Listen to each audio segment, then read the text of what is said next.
Welcome back to Ian Strung Out Guitars, and although I have a wounded finger, the body is done, and yeah, this is how we've gotten to this point. Check it out. Yeah, my shop vac broke, so there's still sawdust on my bandsaw.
Okay, as you can see, everything is roughed out pretty close to the line. I hate to go directly on the line, like I've said before, because I like to have some wiggle room. We'll cut it to the line once we have the top on it and, you know, hit it with the router, take it all off. Now, I made this template,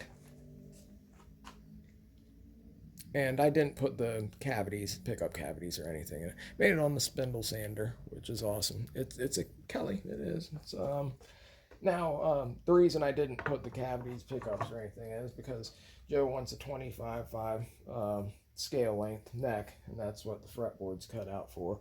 And if I ever want to use it in the future, because, you know, templates take a while to get in the mail, and sometimes, yeah, they're expensive, dude. So anyway, you know, depending on if somebody ever wants another Kelly like this one, you know, or, well, Kelly shape, you know, I can have it at 24.5 or, you know, 25 scale length, whatever it is that the person wants the length of the guitar. This is what's going on, Jez. It's a hip shot. No, it's not one of the ones that are screwed up from the factory. I keep hearing everybody talk about it. I checked it. Everything should be even. I guess apparently they've got some seconds out there that they've been selling on eBay. I don't know too much about it. I've just heard a lot of people talking about it. Anyway, now we're doing what Joe's going to laugh about.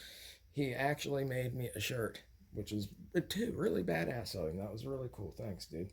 And it has the plane, because he thought it was funny that I spent all the time, especially with this Purple Heart, using a thumb plane to take this down. There are easier ways, like, you know, I could put a sled up with a router and everything. I can cut some off with a bandsaw. I just like to do the more intricate work around the neck, like where the fretboard's going to be, by hand. I'm just weird like that. I'd rather it take a little longer and look nice than accidentally screw something up. So I drew this line, if you're wondering why this is here. I drew this line because the ash is heavy, and I want to weight relief this for you, but I want it to be balanced. You don't want to weight relief anything, you want at least a 1/4 inch around the edges. And this cavity that I made here would actually fit really well. I never want to weight relief the neck itself because at any point in time you only have 2 points of contact on a string. Like, for example, I'll show you the bridge. Bridge is going to be there at the 25.5 mark. And then where's the string? It's going to be like on it. Well, where's the string touching? It's touching the nut, which, you know, if you make a bone nut or you like tusk or whatever, that's where you're getting the majority of your sound. Then say you have like, I don't know, some really good fret wire, like these Jescar Evos or something. Whenever you touch the fret, it's touching, you know, the fret wire and the bridge. So you've got like a lot of resonance in the neck itself. And I don't know, me personally, I don't think that you would want to weaken that in any way. Not only because you're, you know, that's where your strap lock's going to be, but you just don't want to weaken it. So anyway, I was looking at this template that I made for Sean's guitar, and it does fit pretty damn well and still gives roughly 1/4 to 1/2 of an inch depending. You put a barrel jack like right through there, and that takes a lot of material out and doesn't have to be touching the neck.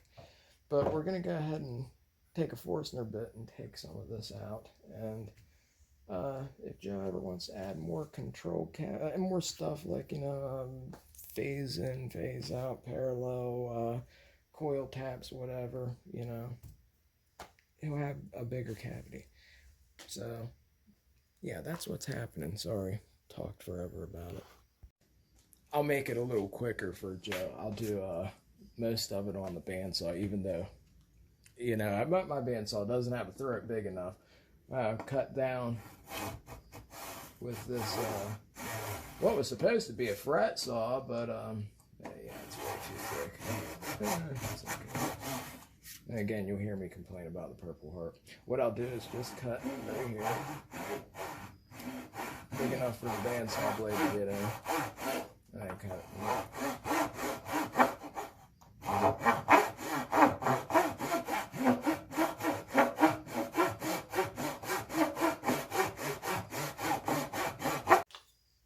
Can't find my damn hammer.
I can fit the bandsaw blade there, and Joe won't have to laugh that I planed it all by hand. Saffled it. I figure I'd give Joe a few minutes of using the plane here anyway. I was going to use a router to at least take most of this out, but I broke my damn bit. I don't know how, but I broke my Armada flush trim bit there. So I did it by hand anyway. See it? It's going to take a couple days to get one, so I'll have to cut the cavity out later. Oh, so I used a Forstner bit, that's why there's the heckling there. But I didn't want to go down so deep that because even though this is going to be under the wood, I still want it to look nice. Even though it's going to be buried, so I didn't want the holes from the middle of the forcing bit to go all the way down and leave a mark. So I didn't go all the way down.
Okay, with all the weight relief done and everything, I guess the only thing I didn't really film was just I cut a channel for the wires for where the pickup cavities will be to the cavity there, which isn't a big deal. So we'll line this up where we want it. Probably take one of these and use it as a overlay there, but we'll ignore the. Of course, I lost my pencil. We'll ignore the Explorer shape. Kelly's are a lot smaller. Somebody was asking for measurements of one there yesterday, day before, something like that. They're a lot skinnier than what you'd think. Sometimes. Yeah. Okay, let's see. So all we're gonna do is cut this out a little over, and then put it on top of the body, and yeah, then we'll cut them both out at one time.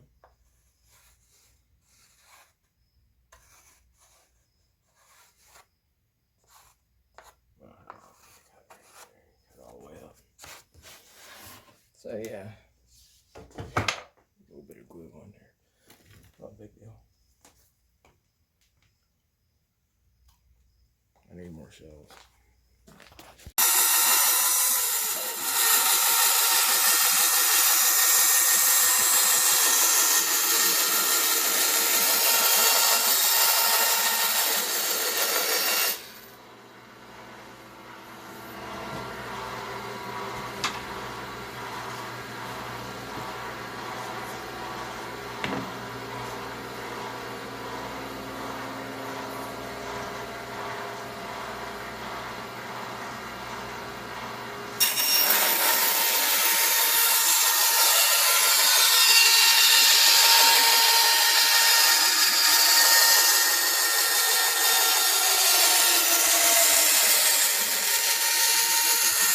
This is where your actual woodworking skills come into play.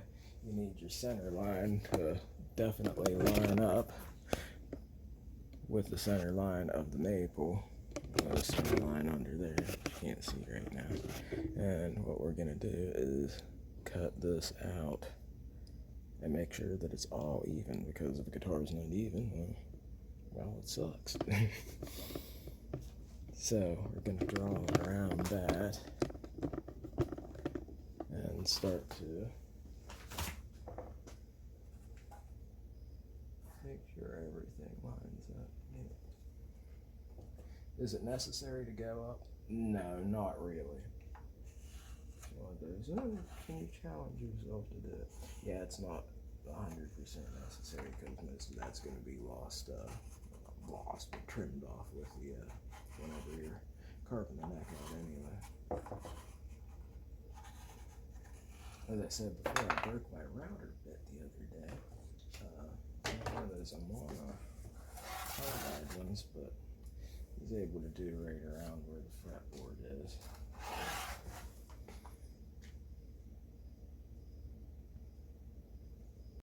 Okay. There it is. It's snug. I know that a lot of people want to make their neck pockets extremely snug. Now, this is kind of like a neck pocket, but what brought it up was it's a neck pocket, kind of. You don't need them to be that tight. A lot of people want them to be like ridiculously tight and then wonder why they have stress cracks in the paint or stress fractures. You don't need them that tight. You can get them tighter with the brass insert. You need a little bit of give, like for temperature and everything. The only thing that I've done is drilled a hole for the, ground to the bridge, and that's it. Let's clamp it up. It's my anniversary. Oh, and sometimes grab some scrap junk wire if you want, and just because it doesn't matter if you get any glue in the chambers, but you don't want to glue up the hole that you just made for your ground wire. Make sure you got that. I'll cut that off.